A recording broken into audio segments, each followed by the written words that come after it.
నమస్కారం. ఈరోజు మనమొక చాలా ఆసక్తికరమైన ప్రయాణం గురించి మాట్లాడుకుందాం. సోనా కుటికಣ್ణ కథ.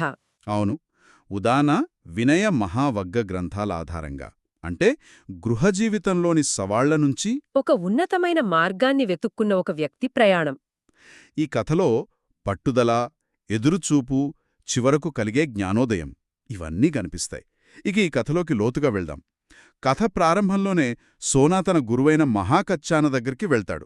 వెళ్ళి ఒక అద్భుతమైన పోలిక వాడతాడు. అదే, ఆ నునుపైన గవ్వ పోలిక. అవును, గృహస్థ జీవితంలో ఉంటూ అంత స్వచ్ఛంగా, పవిత్రంగా ఉండటం చాలా కష్టంగా ఉంది అంటాడు. ఆ మాటలోనే అతని వేదన, అతని తపన మొత్తం కనిపిస్తోంది గదా. ఖచ్చితంగా.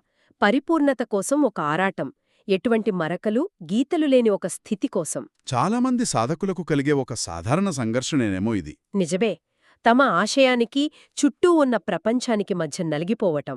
ఇంత తీవ్రమైన కోరికతో వచ్చిన శిష్యుణ్ణి సాధారణంగా గురువులు ప్రోత్సహిస్తారు. కాని ఇక్కడ మహాకచ్చాన భిన్నంగా స్పందిస్తాడు. అవును, నిరుత్సాహపరుస్తాడు. సోనా, భిక్షు జీవితం చాలా కష్టం. జీవితాంతం ఒకేలా ఉండాలి. ఒక్కపూట భోజనం, ఇవన్నీ కఠినమైనవి అంటాడు. నువ్వున్న చోటే ఉంటూ బుద్ధుని బోధనలో ఆచరించు అని సలహా ఇస్తాడు. ఒక్కసారి కాదు, రెండుసార్లు. ఇది చాలా ఆశ్చర్యంగా ఉంది. ఎందుకలా? ఇది అతని నిబద్ధతను పరీక్షించడం లాంటిది. అంటే ఇది కేవలం ఒక తాత్కాలిక ఉద్వేగమా, లేక నిజమైన సంకల్పమా అని చూడటానికా? సరిగ్గా. భిక్షు జీవితంలోని కఠినమైన వాస్తవాలను ఆయన గుర్తు చేస్తున్నాడు. అది పలాయనవాదం కాకూడదని ఆయన ఉద్దేశం. గురువు పాత్ర ఎంత లోతైనదో ఇక్కడ అర్థమవుతోంది. కేవలం కోరికను తీర్చడం కాదు, ఆ కోరిక వెనుక ఉన్న పరిపక్వతను అంచనా వేయడం. రెండుసార్లు నిరాకరించినా సోనా వెనక్కి తగ్గలేదు. మూడోసారి కూడా అదే పట్టుదలతో అడుగుతాడు. అప్పుడు మహాకచ్చాన అతనిలోని నిశ్చయతను గుర్తించి ప్రవజ్యమిస్తాడు. ప్రవజ్యమంటే ముందుకు వెళ్లడం, సన్యాస జీవితంలోకి మొదటి అడుగు అనమాట. కాని అసలు సవాలు ఇక్కడే మొదలవుతోంది. అవును, ఉపసంపద అంటే పూర్తిస్థాయి భిక్షువుగా మారే ప్రక్రియ. దానికి 10 మంది భిక్షువులు కావాలి. కాని అవంతి దేశంలో అంతమంది లేరు. ఆ రోజుల్లో బౌద్ధం ఇంకా సుదూర ప్రాంతాలకు విస్తరిస్తున్న దశ అది. ఫలితంగా సోనా 3 ఏళ్లపాటు నిరీక్షించాల్సొచ్చింది. 3 ఏళ్లు. ఆ నిరీక్షణ అతని సంకల్పాన్ని మరింత బలపరుచుంటుంది కదా. ఖచ్చితంగా. మరి ఈ సంఘటన వల్ల ఒక పెద్ద మార్పు కూడా వచ్చింది. అదేమిటి?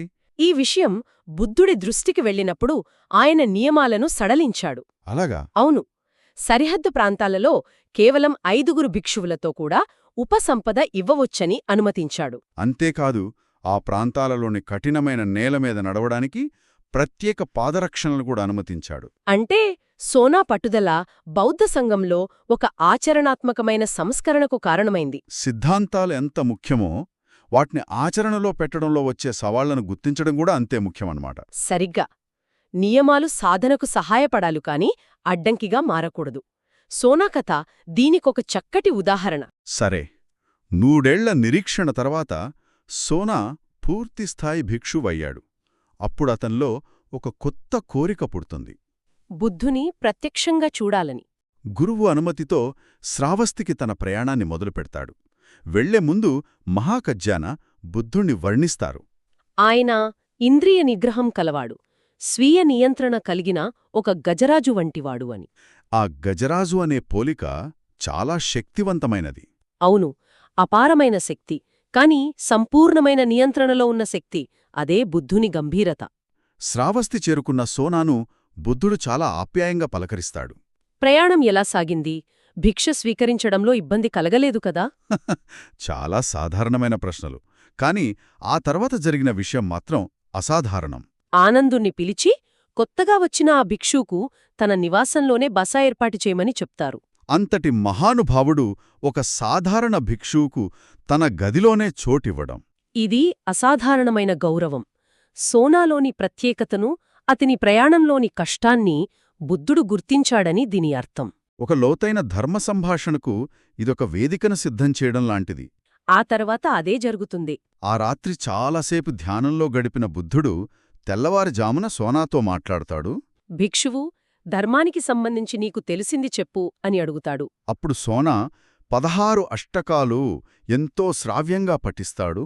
ఈ అష్టకాలు అంటే అట్టక వగ్గ, పాలీ వాంగ్మయంలోని అత్యంత పురాతనమైన గంభీరమైన భాగాలలో ఒకటి. వీటిలో ఎలాంటి బోధనలుంటాయి? చాలా ఉన్నత స్థాయి బోధనలు. ఎలాంటి సిద్ధాంతాలకు కట్టుబడి ఉండకపోవడం, దేనిని నాది అని పట్టుకోకపోవడం. అంటే మనస్సు పనిచేసే విధానాన్ని విశ్లేషించే సూత్రాలన్నమాట. అవును. సోనాపట్నం పూర్తయ్యాక బుద్ధుడు ఎంతో మెచ్చుకుంటాడు. చాలా బాగుంది భిక్షువు, నీవు 16 అష్టకాలను బాగా నేర్చుకున్నావు అంటాడు. తరువాత ఒక ముఖ్యమైన మాట అంటాడు. నీ స్వరం స్పష్టంగా దోషరహితంగా ఉంది, దానివల్ల అర్థం స్పష్టంగా తెలుస్తోంది అని. ఇక్కడ జ్ఞాపకశక్తిని మాత్రమే కాదు, ఆ బోధనలను అతను ఎంత లోతుగా గ్రహించాడో బుద్ధుడు గుర్తించాడు.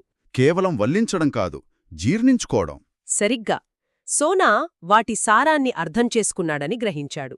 ఆ ప్రశంస తరువాత బుద్ధుడు ఒక సూటి అయిన ప్రశ్న అడుగుతాడు. భిక్షువు ఇంతకాలం ఎందుకాగావు అని. అంటే ఈ మార్గంలోకి రావడానికి ఎందుకింత ఆలస్యం చేశావని. దానికి సోనా చాలా నిజాయితీగా సమాధానమిస్తాడు. స్వామీ, ఇంద్రియ సుఖాలలోని ప్రమాదాన్ని నేనెప్పుడో గ్రహించాను. కాని గృహజీవితం ఎన్నో పనులు, బాధ్యతలతో చాలా భారంగా ఉండేది. తన పరిమితులను, తాను ఎదుర్కొన్న సవాళ్లను అతను దాచుకోలేదు. ఈ స్వీయ అవగాహన ఆధ్యాత్మిక మార్గంలో చాలా ముఖ్యం. సోనా ప్రయాణం, అతని సమాధానం విన్న తర్వాతే బుద్ధుడు ఆ ఉదానాన్ని పలుకుతాడు. అవును. ఈ కథకు అది సరైన ముగింపు.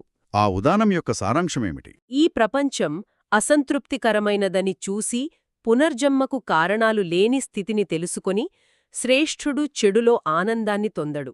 ఎందుకంటే పవిత్ర హృదయమున్నవారికి చెడు ఆనందాన్ని ఇవ్వదు. అంటే ఎవరైతే దుఃఖం యొక్క నిజ స్వభావాన్ని అర్థం చేసుకుంటారో వారికి ప్రాపంచిక ఆకర్షణలు వాటంతటవే ఆసక్తిని కోల్పోతాయి. అంటే ఇష్టమైన వాటిని బలవంతంగా వదులుకోవడం కాదన్నమాట. కాదు, వాటిలోని అశాశ్వతత్వాన్ని, అసంతృప్తిని ఎంత లోతుగా అర్థం చేసుకుంటే వాటిపట్ల ఉన్న ఆకర్షణే సహజంగా నశించిపోతుంది. సోనాకు అదే జరిగింది. గృహజీవితమనే భారాన్ని చూసిన తర్వాత భిక్షుజీవితం అతనికి స్వేచ్ఛలా అనిపించింది. అందుకే అతని ప్రయాణం అంత అర్థవంతమైనది. మొత్తానికి సోనా కుటికన్న కథ మనకు పట్టుదల, సరైన సమయం కోసం వేచి ఉండటం వంటి ఎన్నో విషయాలను నేర్పుతోంది. ఒక సామాన్య గృహస్థుడి నుంచి 3 ఏళ్ల నిరీక్షణ తర్వాత బుద్ధుని ప్రశంసలు పొందే స్థాయికి ఎదిగాడు. ఈ కథ మనకు ఒక ఆలోచనను మిగులుస్తుంది కదా. అవును. ఆధ్యాత్మిక పురోగతి అంటే మనమున్న జీవితాన్ని, బాధ్యతలను పూర్తిగా తిరస్కరించడమా? లేక మనమున్న జీవితంలోని సవాళ్లను, దాని స్వభావాన్ని పూర్తిగా అర్థం చేసుకోవడం ద్వారా దానికి అతీతంగా ఎదగడమా? సోనా తన గృహజీవితంలోని వాస్తవాన్ని చూసిన తరువాతే ఈ మార్గాన్ని ఎంచుకున్నాడు. బహుశా నిజమైన పరివర్తన అనేది పారిపోవడంలో కాదు, మనమున్న చోటనే మన జీవితంలోని వాస్తవాలను లోతుగా, నిజాయితీగా అర్థం చేసుకోవడంలోనే ఉందేమో.